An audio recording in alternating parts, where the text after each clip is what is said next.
बिस्मिल्लाहिर्रहमानिर्रहीम। अस्सलाम वालेकुम नाज़रीन, आपका मेज़बान अली हुसैन जी। बड़ी अहम ट्रेनिंग डेवलपमेंट एक तो बात करनी है जनरल आसिम मुनीर साहब ने ओवरसीज़ पाकिस्तानियों के साथ जो खिताब किया उसके हवाले से क्या कुछ ओवरसीज़ पाकिस्तानियों को बताया गया है, किस मकसद के लिए जो आर्मी चीफ़ हैं वो यूएसए में मौजूद हैं, और आज army chief general Asim Munir साहब की मुलाकात होने जा रही है डोनाल्ड ट्रंप के साथ। क्या ऑर्डर मिलेंगे अमेरिका की जानब से?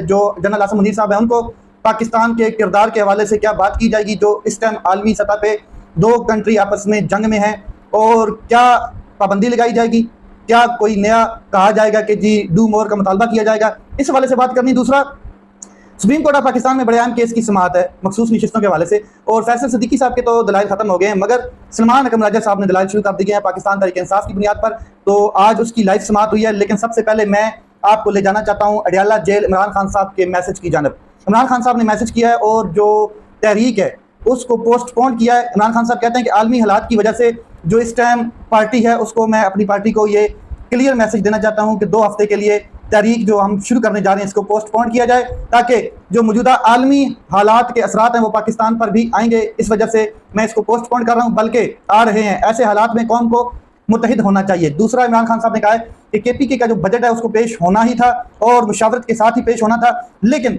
पास मेरे मुशावरत के बगैर नहीं होगा। जब तक के जो अली अमीन गंडापुर साहब हैं, उमर अयूब साहब हैं, मुजम्मल असलम साहब हैं, या तैमूर झगड़ा साहब हैं, शिबली फराज साहब हैं, ये मेरे से मीटिंग नहीं करते, मुझसे बात नहीं करते, तब तक ये जो केपीके का बजट है इसको मैं पास नहीं होने दूंगा, इसकी मंजूरी नहीं दी जाएगी। आगे चलते हैं। इमरान खान साहब ने कहा कि जो वफाकी बजट है मुकम्मल तौर पर इशराफिया का बजट है, जिसके असासे बाहर हैं उस पर कोई टैक्स नहीं है, और जिनके असासे पाकिस्तान में हैं उन पर टैक्स लगा दिया गया, यानी कि उन लोगों पर मजीद टैक्स लगाया गया जो पहले ही टैक्स ईमानदारी से दे रहे हैं, और जो टैक्स चोरी करके बाहर चले जाते हैं उनके ऊपर टैक्स नहीं लगाया गया, उनको मजीद छूट दी गई है, यानी कि ये अशराफिया का बजट है। इमरान खान साहब ने कहा कि पिछले 3 सालों में 33 लाख लोग जो हैं वो पाकिस्तान छोड़कर चले गए हैं, और इनमें से ज़्यादातर वेल स्किल्ड लोग हैं, और इनके साथ इन्होंने अपनी जो प्रॉपर्टीज़ हैं वो भी बेची हैं, असासे भी बेचे हैं, और पैसा भी लेके साथ से पाकिस्तान से बाहर गए हैं। ये सिर्फ ब्रेन ड्रेन नहीं है, बल्कि मुल्क की पैसा भी बाहर जा रहा है, क्योंकि यहाँ किसी को कोई तहफ़्फ़ुज़ नहीं है, ज़ाहिर रूल ऑफ लॉ नहीं है, और जो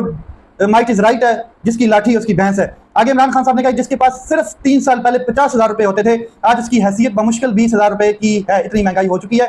और जो इस टाइम माशी ग्रोथ है उस हवाले से भी इमरान खान साहब ने बात की है कि कोरोना जैसी आलमी वबा जब इस दुनिया में आई तो माशी बहरान में हमारे अदाद शुमार देख सकते हैं आप, और आज कोई ऐसी वबा नहीं है जो दुनिया में मतलब कि फैली हुई हो, और ज़मीन आसमान का फ़र्क है उस टाइम का और आज की जो माशी अदाद शुमार हैं, इशारिये हैं। फिर इमरान खान साहब ने कहा कि जब रूल ऑफ लॉ ना रहे तो जमहूरियत ख़त्म हो जाती है, इंसाफ जो है वो ख़त्म हो जाता है, नाइंसाफ़ियाँ मज़ीद बढ़ती हैं, जिसके बायस दहशत गर्दी में इजाफा होता है, और इससे मज़ीद मैशत नीचे आ जाती है और लोग मायूस हो जाते हैं। जो पाकिस्तान मुस्लिम लीग नून के बड़े अहम रुकन हैं उनके हवाले से मैं बात करता हूँ, ये हैं ख्वाजा साद रफ़ीक साहब। ख्वाजा साद रफ़ीक साहब कहते हैं कि ईरान इसराइल सूरत हाल के तनाज़े में इमरान खान साहब का एहतजाजी तारीख मुलतवी करने का जो ऐलान है ये बड़ा खुश आइन है। साद रफ़ीक साहब का इमरान खान साहब के बयान का खैर मकदम करना, और साथ में ये कहना है कि हम में से कोई भी एक दूसरे पर पाँव रखकर आगे नहीं बढ़ सकता। जब भी हम आगे बढ़ेंगे तो मिलकर आगे बढ़ सकते हैं, एक दूसरे के ऊपर पाँव रखकर आगे नहीं बढ़ सकते। इस मुल्क में ये तजर्बा बार बार किया गया मगर हमेशा नाकामी हुई है।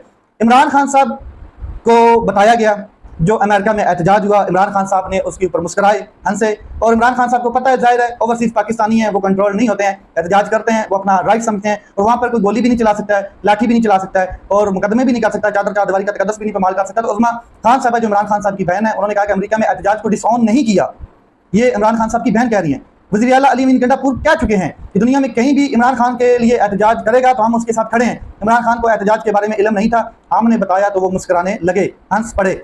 फिर नूरीन खानम जो है वो कहती हैं कि अपने रवैये में हमें सख्ती लानी पड़ेगी, इमरान खान को आइसोलेशन में नहीं छोड़ सकते। मुमकिन है कि हम सब आएँ और अडियाला जेल के बाहर बैठ जाएँ, जब हम अडियाला जेल के बाहर आएंगे बैठेंगे तो लोग खुद ब खुद आ जाएंगे। अब बात करते हैं आर्मी चीफ की जिन्होंने ओवरसीज पाकिस्तानियों के साथ खिताब किया है। आर्मी चीफ कहते हैं कि अगर हम चाहते तो 20 भारतीय तारे मार सकते थे, राफेल गिरा सकते थे, मगर जंग के दौरान अखलाकियात का ख्याल रखा गया और ये मिसाइल कायम की गई। जो आर्मी चीफ साहब हैं इन्होंने जंग में मिसाल कायम की है अखलाकियात का ख्याल रख के, लेकिन अमन में चादर चारदीवारी का तकद्दुस पामाल हो रहा है पाकिस्तान में। अमन में ख़वातीन की जो दुपट्टे हैं उनको उखेड़ा जा रहा है, अमन की सूरत हाल में बच्चों के ऊपर तशद्दुद हो रहा है और घरों में तोड़ फोड़ हो रही है, और ये पाकिस्तान के इदारे कर रहे हैं पिछले 2 साल से। काश जबरी गुमशुदगियों पर भी इखलाक और कानून जो है वो याद इनको होता, और जो लापता हैं लोग उनके हवाले से भी ये इखलाकियात का दर्स देते, लेकिन दुश्मन के जहाज़ों पर इनको इखलाकियात का दर्स याद रहा। आगे चलते हैं जी। तो आज जनरल आसिम मुनीर साहब से डोनाल्ड ट्रंप की मुलाकात हो रही है, और ये तकरीबन आज ज़ोराने पर उनको बुलाया जाएगा। तो डोनाल्ड ट्रंप साहब अगर मुलाकात करने जा रहे हैं तो ये कहीं ऐसा तो नहीं है कि जनरल आसिम मुनीर साहब को कह दें कि जी अपनी बंदूक दोबारा तैयार कर लें, अपने हथियार दोबारा तैयार कर लें और जो अमेरिका है उसको सपोर्ट करें। ईरान के खिलाफ अमेरिका जो है वो आपको पता है इसराइल के साथ खड़ा है, और हो सकता है डू मोर का मुतालबा किया जाए कि अब ईरान के खिलाफ आप हमारे साथ खड़े हो जाएं। तो ये भी हो सकता है। अगले 5 वर्षों में जनरल आसिम मुनीर साहब ने दावा किया है कि पाकिस्तान तेजी से फुल स्पीड 5G की स्पीड या 6G की स्पीड से तरक्की करेगा। और क्या में पाकिस्तान के सद साला जश्न यानी कि 2047 में इंशाल्लाह अल्लाह ने चाहा तो ये मुल्क G10 का हिस्सा बन चुका होगा। इतनी स्पीड होने जा रही है, यानी कि 2047 का प्लान है। आसिम मुनीर साहब बहुत लंबा प्लान रखते हैं, अल्लाह इनको खुश रखे और इनका ये प्लान कामयाब करे। लेकिन अभी तक तो माशी जो इशारे हैं वो तो डाउनफॉल में जा रहे हैं। और साथ में ये भी मैं आपको बता दूं कि एक SIFC बनाई गई थी, और SIFC जो है वो अभी तक कुछ भी किसी किस्म का भी पाकिस्तान में कोई भी पैसा नहीं ला सकी, और किसी किस्म का कोई भी रिलीफ नहीं मिला पाकिस्तानियों को। अमेरिका यूक्रेन से 400 से 500 अरब डॉलर के मदनी दातों का मुआहिदा करना चाहता है। पाकिस्तान ने कहा है कि हमारे पास 1 खरब डॉलर के ज़खायर मौजूद हैं। अमेरिका अगर सरमायाकारी करे तो हर साल 10 से 15 अरब डॉलर का फ़ायदा हासिल कर सकता है। ये सिलसिला 100 साल तक जारी रखा जा सकता है। इतने बड़े हमारे पास ज़खायर हैं। ये बात आर्मी चीफ साहब कर रहे हैं अमेरिका में ओवरसीज़ पाकिस्तानियों के साथ। लेकिन मैं एक चीज़ क्लियर करना चाहता हूँ कि बंद कमरों में फैसले नहीं होने चाहिए। अवामी मैंडेट की हामिल हुकूमत जो है वो ये फैसले करे, वो ये बातें करे, मुल्क और कौम के लिए ये बेहतर होगा। और अवामी मैंडेट अभी इसके पास किसके पास है ये आपको पता है। इमरान खान साहब के पास 9 सीटों वाले और 11 सीटों वाले हुकूमत में बैठे हैं, और 180 सीटों वाला जेल में बैठा है। और जो हुकूमत में लेके आए ताकतवर वो बता रहे हैं कि किस तरीके से पाकिस्तान के जो माशी हालात हैं वो ठीक होने हैं। तो मौलाना फजलुर रहमान साहब ने बिल्कुल ठीक कहा था कि आप अपना दिफा मजबूत करें, आप अपना सियासत को मजबूत ना करें और सियासत में इंटरवीन ना करें। ये कैटेगोरिकल बात की गई थी। फिर आगे चलते हैं। जनाब आसिम मुनीर साहब ने कहा कि वज़ीर आज़म ने दरियाफ्त किया जंग जब शुरू हुई कि क्या लड़ाई जो है वो ज़्यादा प्रोलॉन्ग कर सकती है, और अगर ये प्रोलॉन्ग होती है और बड़ी लड़ाई का हिस्सा बनते हैं तो हमारी ताकत कितनी है। इस पर इन्हें बताया गया कि 50-50 चांसेस हैं, लड़ाई जंग बढ़ भी सकती है और बड़ी जंग में तब्दील भी हो सकती है। तो वज़ीर आज़म ने कहा कि आप बिस्मिल्लाह करें, अल्लाह हमारे साथ है। ये एक सियासी लीडर का फंटास्टिक ज़बरदस्त रद्द-ए-अमल था। ये आसिम मुनीर साहब जो हैं ये क्यों कैंपेन करना चाह रहे हैं मुस्लिम लीग नून की। अब मुझे एक बात की तो समझ आती है कि जब भी शहबाज शरीफ साहब हैं या मरियम नवाज साहब हैं वो इनकी तारीफ़ें करते हैं और तारीफ़ों के पुल बांधते हैं आसिम मुनीर साहब के, वो तो बात समझ आती है क्योंकि वो उनको पता है कि हम फॉर्म 47 वाले हैं। मगर ये बात नहीं समझ आ रही कि आसिम मुनीर साहब जो हैं वो क्यों इनकी सियासी कैंपेन कर रहे हैं। खैर आसिम मुनीर साहब कहते हैं भारत को तवक्को नहीं थी कि दहशतगर्दी अस्करती पसंद जो माहौल है और पाकिस्तान कुछ नहीं करेगा क्योंकि पाकिस्तान जो है उसकी फौज मुख्तलिफ मार्गों में फंसी हुई है। लेकिन जो जवाब हमने दिया उसके बाद उसको समझ आ गई। इसके बाद जो आगे है मैं आपको बता देता हूँ कि नवाज शरीफ साहब जो हैं उन्होंने बड़ी स्टेटमेंट दी है। नवाज शरीफ साहब बोले हैं जी, वैसे तो वो कभी नहीं बोले हैं, इंडिया के खिलाफ भी नहीं बोले हैं, मोदी के खिलाफ भी नहीं बोले, लेकिन कभी कभी वो बोलते भी हैं। इसराइल के खिलाफ भी वो नहीं बोलते हैं, ये भी मैं आपको बता दूँ। इनके दौर में डेलीगेशन जाते रहे हैं इसराइल में। अच्छा जी, जनाब कहते हैं कि मुझ में और शहबाज शरीफ में कोई फ़र्क नहीं है, वज़ीर आज़म कोई भी हो फ़र्क नहीं पड़ता, हम एक हैं, हम एक हैं, हम एक हैं। तो ये तो हमें पता है, आप एक जैसे चोर हैं, आप एक जैसे करप्ट हैं, आप एक जैसे मनी लॉन्ड्रर हैं, आप एक जैसे पॉलिसी रखते हैं, आप एक जैसे ज़हनी गुलाम हैं, आप एक जैसे फॉर्म 47 वाले हैं, आप एक जैसे पाकिस्तानियों को रोंदने वाले हैं, और आपकी बेटी भी इसमें शामिल है। पंजाब हुकूमत ने जो बजट पेश किया है और फिर उसके बाद जो अयाशियाँ मार रही है उसके हवाले से बात करता हूँ। तो पंजाब हुकूमत ने अहम सरकारी शख्सियात के लिए 2.25 अरब रुपए की 283 गाड़ियाँ खरीद ली हैं। ये वो अखराजात हैं जिनके लिए दालों, घी, पैकेट, उसके बाद दूध, उसके बाद जो बोतलें हैं, दवाएं हैं, उन पर टैक्स लगाया जाएगा, पीमन के पानी पर टैक्स लगाया जाएगा।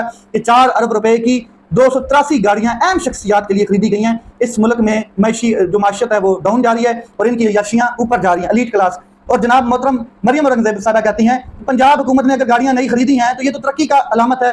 ऐसे ही जैसे सेनेट के चेयरमैन की तनख्वाह बढ़ी है 100%, 600%, स्पीकर असम्बली की बढ़ी है 600%, बाकी पार्लियामेंटेरियंस की बढ़ी हैं, तो ये तो तरक्की की अलामत है। अब ये तनख्वाहें आएंगी कहाँ से, ये तो बता दें। आवाम के ऊपर जो टैक्स लगेगा, बिजली, पेट्रोल जो अभी 4 रुपये महंगा किया है, डीजल 7 रुपये महंगा किया है, बाकी सब्जियों पे जो लगेगा, दूध पे लगेगा, ये सारा टैक्स निचोड़ के इनको दिया जाएगा। और पंजाब का जो बजट है, गवर्नर हाउस, वज़ीर आला हाउस के बजट में इजाफा किया गया है। गवर्नर हाउस का बजट 1 करोड़ 60 लाख से बढ़ाकर 15 करोड़ 37 लाख और वज़ीर आला ऑफिस का बजट 23 करोड़ से बढ़ाकर 1 अरब 46 करोड़ पे कर दिया गया। और बाकी वज़रा के दफ्तर जो है उनके लिए भी 35 करोड़ बढ़ा दिया गया। तो ये जनाब अय्याशियाँ चल रही हैं। पंजाब में वेस्ट मैनेजमेंट का टोटल जो 13 अरब का बजट था, ईद के दिनों में पंजाब हुकूमत ने 30 अरब अलाइशें इकट्ठा की हैं, उठाकर तो 30 अरब जो है उन लाशें इकट्ठा करने वालों पे लगा दी हैं, यानी कि ओजड़ियां लाशें जो इकट्ठा की गई हैं उस पर 30 अरब रुपए लगा दी गए हैं। और ये फजूल खर्चियां जो कर रहे हैं इनको पूछने वाला कोई नहीं है कि ये किसके बाप के पैसे हैं इनके, ये ज़ाया कर रहे हैं। खैर, ये इंस्टॉल्ड हुकूमत है, इंस्टॉल्ड रिजीम है, और ये ना तो अवाम के मुंतखब है और ना ये सिलेक्टेड है और ना ये इलेक्टेड है, सीधी बात ये है। अब चलते हैं सुप्रीम कोर्ट ऑफ पाकिस्तान की तरफ, कॉन्स्टिट्यूशनल बेंच। तो फैसल सिद्दीकी साहब के जो दलाइल थे वो खत्म हुए। फैसल सिद्दीकी साहब जाते जाते एक बात की कि बल्ले वाले फैसले ने मुल्क की जमहूरियत की कब्र खो दी। इस कब्र पर मिट्टी डालते डालते 2 साल गुजर गए हैं। काजी फायजीसा के बारे में तारीख लिखी जा चुकी है और काजी फायजीसा ने सब कुछ तबाह कर दिया है, सब कुछ खो दिया है। तो आज सलमान अकरम राजा साहब ने बड़े अहम रिमार्क्स दिए हैं। सलमान अकरम राजा साहब जो हैं उनको बोलने नहीं दिया गया जस्टिस हाजी अमीनुद्दीन साहब की जानब से, क्योंकि जमाल खान मंदो खेल साहब फैसल सिद्दीकी साहब को नहीं बोलने दे रहे थे। अब चलते हैं जी। तो बाप पार्टी में आजाद उम्मीदवार शामिल हुए। इलेक्शन कमीशन ने बाप पार्टी को मखसूस नशिस्तें दी। ये हमारे सामने मिसाल मौजूद थी। इसको देखते हुए क्योंकि कानून के मुताबिक 3 दिन में किसी जमात में शामिल होना था, तो हम भी फिर SIC में शामिल हो गए, 80 के 80 MNA। तो इलेक्शन कमीशन ने हमारे सारे रास्ते बंद कर दिए थे। हमारे पास ऑप्शन ही नहीं था कि हम किसी पास से जाते, सिवाय इसके कि हम SIS जो है वो सुन्नी इत्तेहाद कौंसिल उसमें ज्वाइन करते। इलेक्शन कमीशन ने हमारे 6 बंदों को भी तहरीक इंसाफ तस्लीम कर लिया होता तो सारे मसाइल खत्म हो जाते। हमारे 86 लोगों को आज़ाद तस्वर किया गया। बैरिस्टर सलमान अकरम राजा साहब बल्ले के निशान के मामले पर 8 फरवरी से पहले हम 2 बार सुप्रीम कोर्ट ऑफ पाकिस्तान में आए, कोई दाद रसी नहीं हुई, इंसाफ के दरवाजे बंद कर दिए गए। हाजी साहब जो हैं अमीनुद्दीन साहब मुसलसल बैरिस्टर सलमान अकरम राजा के दलाइल को टोकते रहे, खलल डालते रहे। और सलमान अकरम राजा साहब ने कहा कि आज जजेस यहाँ पर तहरीक इंसाफ को रिलीफ के लिए ही नहीं बल्कि अवाम पाकिस्तान के साथ इंसाफ के लिए भी बैठे हैं। आप जस्टिस अमीनुद्दीन का व्यू है अलग है, लेकिन बाकी जो 8 जजेस हैं वो आवाम की मंशा के मुताबिक फैसला कर चुके हैं, जो मरकजी फैसला था। आगे चलते हैं जनाब। तो उन्होंने कहा है कि जैसे बैरिस्टर सलमान अकरम राजा ने जैसे ही नाम लिया जस्टिस मंसूर अली शाह साहब का, जस्टिस मुनीब अख्तर, जस्टिस अतर उस्मान का, तो वो शानदार जजेस हैं, इन्हें इस रिव्यू में होना चाहिए था। तो हाजी साहब जो हैं वो फ़ौरन एक्टिव हुए। उन्होंने कहा कि उन्होंने आकर यहाँ पर कौन सा जजमेंट का दिफा कर लेना था। तो सलमान अकरम राजा साहब ने कहा कि व्यू तो देना था, और अगर वो यहाँ पर मौजूद होते तो माहौल ही अलग होता। इस रिव्यू बेंच में जिम्मेदार जो हैं वो लोग हैं जिन्होंने मरकजी फैसला दिया है और उनको यहाँ पर बिठाया ही नहीं गया। ऑथर जो हैं बेंच के वो शामिल नहीं है, और नॉर्मल जो जजेस हैं उनको बिठा दिया गया जिन्होंने ये पहले केस सुना ही नहीं है, और ना उनके कोई रिमार्क्स आ रहे हैं, ना कोई क्वेश्चन उनका आ रहा है, किसी किस्म की खामोशी छाई हुई है, बस और कुछ भी नहीं है। इसके बाद हाजी अमीनुद्दीन साहब कहते हैं कि जिन्होंने SIC ज्वाइन की, इनमें से किसी ने से पूछा गया कि क्यों ज्वाइन की, तो सलमान अकरम राजा साहब कहते हैं कि इस सवाल का जवाब 8 रुकनी बेंच दे चुका है। हालात ऐसे पैदा कर दिए गए थे कि SIC ज्वाइन करना था क्योंकि 3 दिन का वक्त होता है। सुप्रीम कोर्ट ने 8 जजेस के फैसले के जरिए मौका दिया कि अगर कोई जुटलाना चाहे कि मैं तहरीक इंसाफ नहीं हूं तो वो जुटलाए, लेकिन सब 41 मेंबरान ने अगले दिन अलग ही एफिडेविट जमा करवाए और हाँ, हम तहरीक इंसाफ ही हैं। सलमान अकरम राजा साहब कहते हैं कि मैं खुद उम्मीदवार था, खुद तहरीक इंसाफ के टिकट पर इलेक्शन लड़ रहा था, मैंने अपने हाथों से टिकट RO को जमा कराया, मैंने रसीद मांगी, अगले दिन मुझे इसी RO ने आज़ाद उम्मीदवार डिक्लेयर कर दिया। फार्म 33 तो RO ने देना होता है, मैंने इसी फार्म 33 को साथ लगाकर हाई कोर्ट में दरखास्त डाली, लेकिन फिर भी कोई फैसला नहीं हुआ। तो बड़े अहम रिमार्क्स, बड़े अहम दलाइल आज दिए गए। जिन उम्मीदवारों ने SIC को ज्वाइन किया वो पाकिस्तान तहरीक इंसाफ के थे। इलेक्शन कमीशन ना पाकिस्तान तहरीक इंसाफ की टिकटें तस्लीम कर रहा था और ना ही उनके हलफनामे। किसी उम्मीदवार ने खुद को आज़ाद डिक्लेयर नहीं किया। जब सुप्रीम कोर्ट ने पार्टी ज्वाइन करने के लिए 3 दिन का वक्त दिया तो तमाम 80 के 80 अरकान SIC में शमूलियत का हलफनामा जमा करवा चुके थे और करवा रहे थे। आज की समात मुकम्मल हो चुकी है। सलमान अकरम राजा साहब आगे दलाल जारी रखेंगे। लेट्स सी ये मामला किस तरफ जाते हैं। अपना ख्याल रखें, अपने भाई के चैनल का ख्याल रखें। पाकिस्तान जिंदाबाद।